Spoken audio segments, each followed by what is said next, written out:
Check this.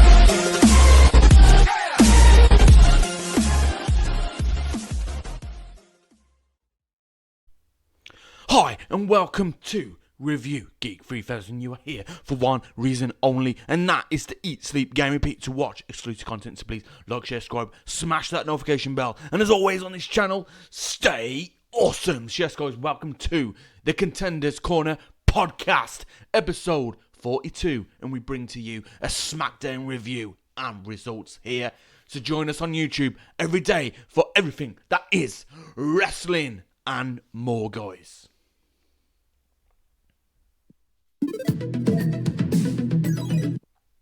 And again, guys, you can check us out on Facebook, on our Facebook page, and that is Review Geek 3000 on Facebook, and we upload our YouTube videos over on there as well, so we can reach a wider audience here, guys. Our YouTube channel is Review Geek 3000, so check that out as well, guys. We've got a playlist of the Contenders Corner, Film Parade, game shows and more, guys. We've got our Instagram page, and that is the Geek Collections. We've got our Twitter page, and that is at rgeek3000. Again, guys, for all those people that have subscribed to us, we thank you very much, and we love you here, guys. And again, guys, our schedule is the Contenders Corner daily, well, on a weekly basis. Film Parade is on a weekly basis, and our gaming videos are on a daily basis, guys. And again, you can check us on there, and again, guys, just have a browse, check us out, and feel free to subscribe. And again, support us, guys, because we need your support here.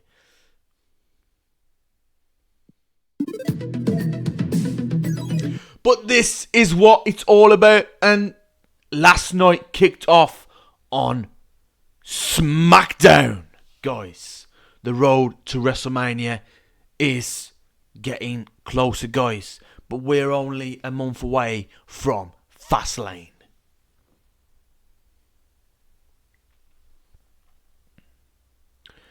We're only a month away, guys, on Fastlane.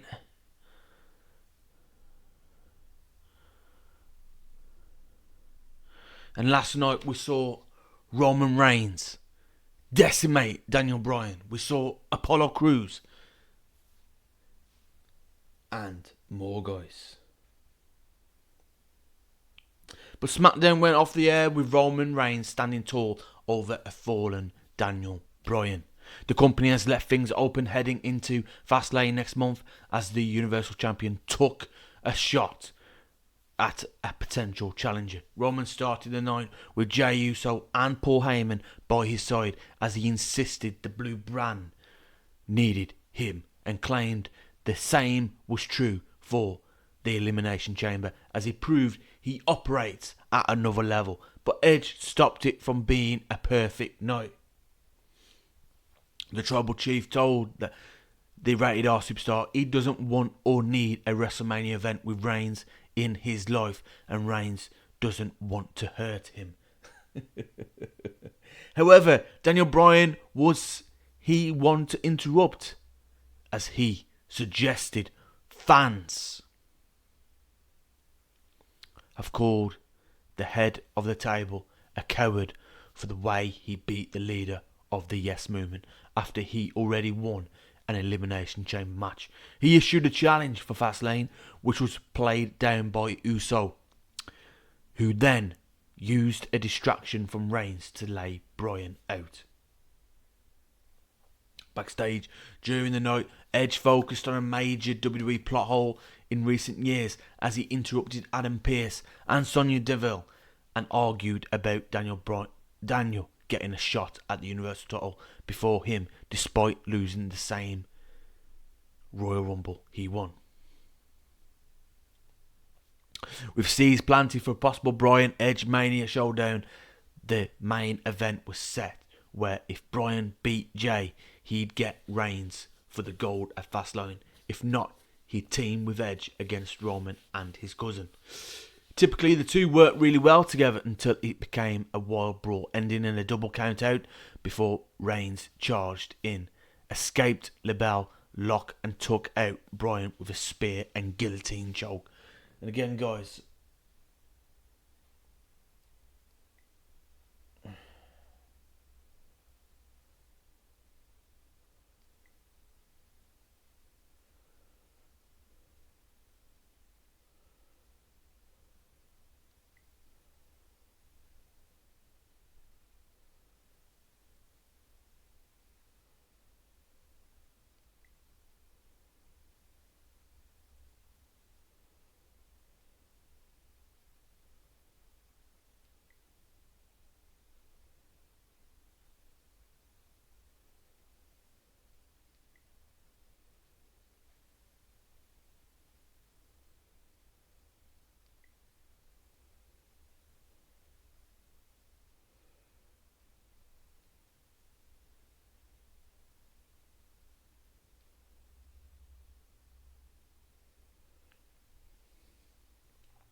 So again, guys, Daniel Bryan came up short in a bid for the title shot, and Roman Reigns opened the show with an in-ring promo after clips of Edge attacking him at Elimination Chamber. Reigns bragged out about easily handing Daniel Bryan seconds after Bryan won the Chamber match before saying Edge ruined his perfect night. And again, guys, we're touching up here that Edge, basically, after Roman Reigns had beaten Daniel Bryan in a squash match at the Elimination Chamber, Edge then chose Roman Reigns at WrestleMania. He came out after Roman Reigns had defeated Daniel Bryan, was celebrating the triumphant night, and then Edge came out to ruin the celebration, speared Roman Reigns, took him out, and then pointed at WrestleMania, the logo at WrestleMania. And then that was the emphatic Edge proclaiming his challenge to Roman Reigns, issuing that he was going to challenge Roman Reigns at WrestleMania for the Universal title. So basically, guys, we saw Daniel Bryan last night versus Jey Uso, and it ended in a double countout. We saw Uso targeted Bryan's knee throughout the match, trying to take advantage of damage done to Bryan in the Elimination Chamber.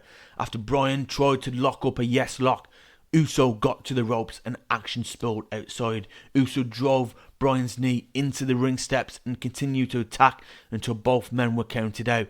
Reigns attacked Bryan after the match, but Bryan locked him in the yes lock until Uso made the save with a kick to the head.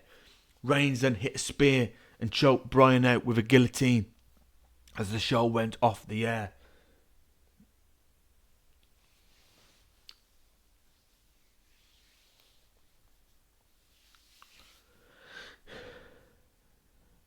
I'm going to give this main event match last night, I'm going to give that a Contenders Corner. I'm going to give it a 4 out of 5, guys. I'm going to give it a 4 out of 5. But again, other people have touched on the fact that WWE should stay away from a real Reigns versus Bryan match, because that should be a leading program for Smackdown for months sometime in the future.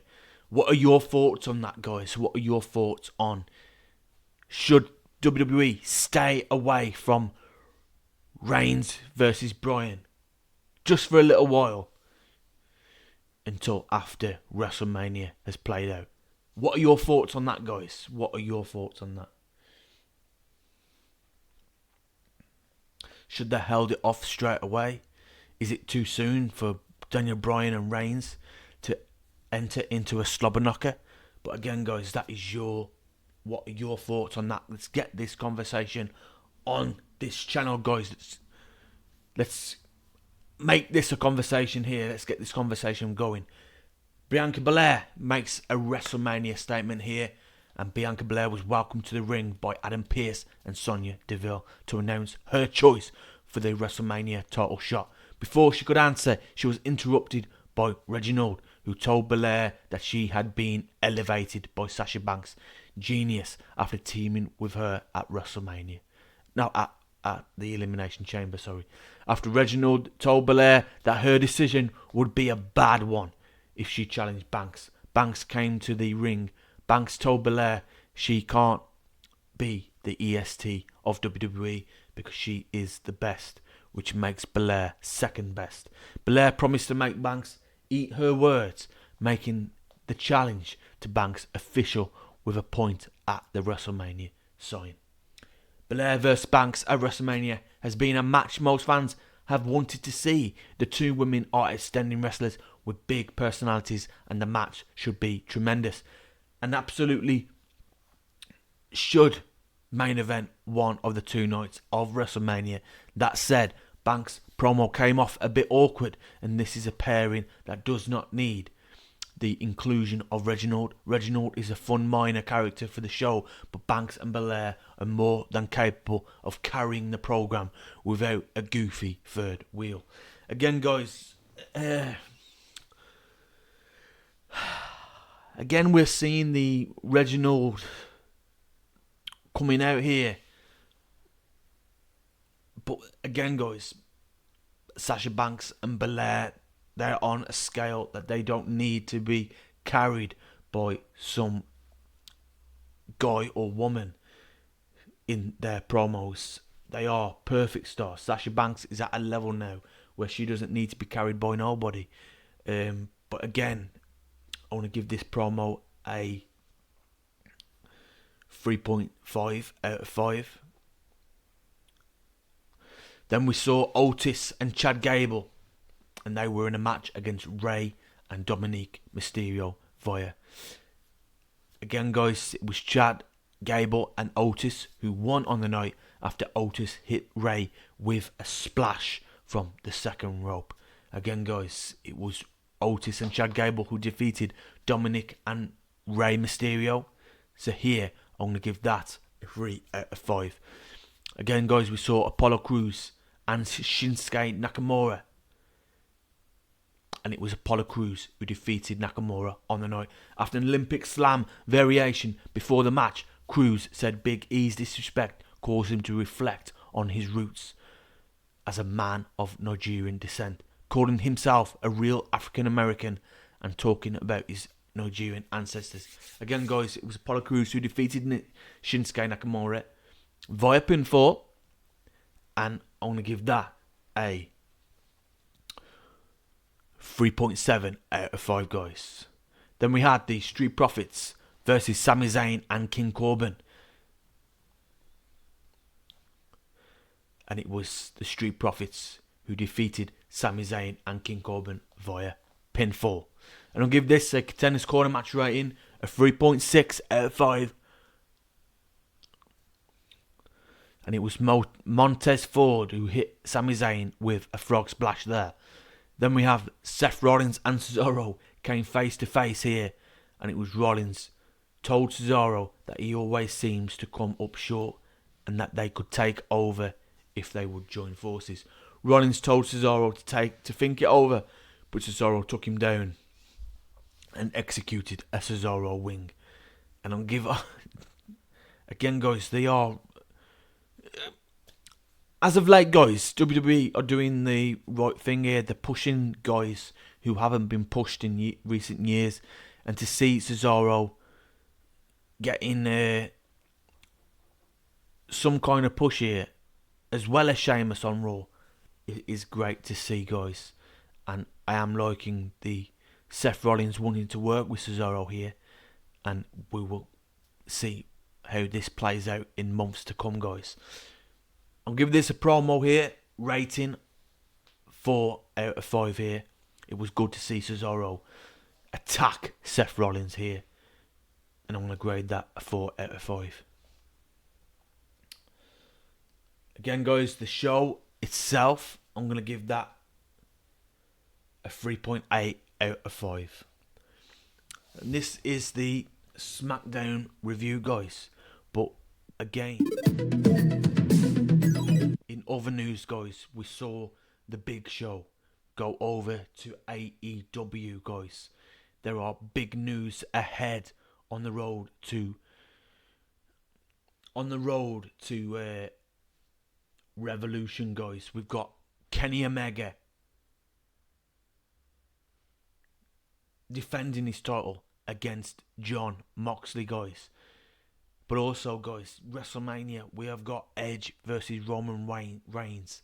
And what is that going to be like, guys? What are your thoughts? Who is going to win on this night, guys? Who are you backing?